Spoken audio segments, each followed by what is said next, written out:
Hey Chiefs Kingdom, what's up? You already know the energy is different when we're talking Kansas City Chiefs football, and today's update is something that could quietly shape the future of this franchise in a big way. We're not talking about a trade, not a signing, but something deeper, something changing the entire pipeline of talent coming into the NFL. Because right now, something massive is happening behind the scenes in college football, and it's affecting how teams like the Kansas City Chiefs build their roster for the future.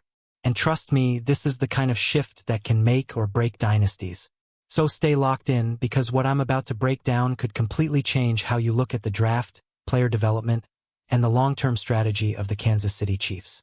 And I want to hear your take on this too, because this one is controversial. The 2026 NFL Draft is officially in the books, and while fans are still reacting to picks, steals, and surprises, front offices are already moving on to the next phase. Rookie minicamp.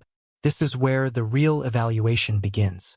This is where draft picks meet reality, where undrafted players fight for a shot, and where teams like the Kansas City Chiefs start separating hype from actual potential. Every rep matters. Every mistake is noticed. But while all that is happening on the field, something much bigger is influencing what we're seeing. Something that started way before these players even entered the draft. And that's where this conversation gets really interesting, Chiefs Kingdom. Because the landscape of college football has changed dramatically. And it all revolves around one thing: NIL deals. Name, image, and likeness money has completely flipped the script. College players are no longer just chasing dreams, they're making serious money while doing it. And because of that, we're seeing a trend. Players are staying in college longer. Not because they're not good enough, but because financially, it actually makes sense. Think about that for a second. Players who might have declared for the NFL a few years ago are now saying, you know what? I'll stay one more year, get paid, and improve my draft stock. And that brings us directly to what a key Kansas City Chiefs executive had to say about all of this. Vice President of Player Personnel Ryan Nutt gave some very honest insights. He made it clear this isn't necessarily a bad thing. More time in college means more development, more maturity, more reps. But here's the catch.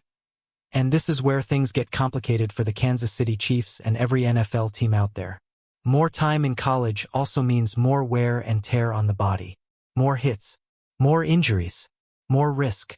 So now teams are evaluating players who are more experienced, but also more physically used. That's a tough balance. And this is where I want to ask you, Chiefs fans. Would you rather draft a younger, less polished player with upside, or a more experienced guy who might already have mileage on his body? Because that's the exact dilemma teams are facing right now. Nutt also pointed out something really important. These players are making business decisions. And honestly, you can't blame them. If you're a college athlete making good NIL money, and you have a chance to boost your draft stock, why rush to the NFL? Especially when teams are already giving you feedback on where you might get drafted. That information changes everything. Imagine knowing you're likely a day 3 pick, but staying one more year could push you into day 2 or even the first round. That's life-changing money. To put it in perspective, a player drafted around pick 101 is expected to make about $5.5 million over 4 years. Sounds great, right? But if that same player improves and becomes a second-round pick, that number can double. First round? We're talking a completely different financial universe. So yeah, this is a business, and these players are playing it smart. But here's the ripple effect, and this is where it impacts the Kansas City Chiefs directly. The overall talent pool entering the draft is shrinking. Fewer players are declaring early. That means fewer elite prospects available. So when the Chiefs are on the clock, they're not just evaluating talent. They're navigating a thinner, more complicated draft class. And that makes scouting even more critical. Every pick matters even more now. It also means teams need to adjust how they evaluate risk. A player staying longer in college might be better, or might already be closer to their physical limit. And that's a huge factor when you're trying to build a championship roster like the Kansas City Chiefs. Nutt made it clear. Teams aren't pressuring players to leave or stay. It's all about what's best for them. But from a front office perspective, they have to adapt. They have to rethink how they grade players. And this is where the smartest organizations separate themselves from the rest.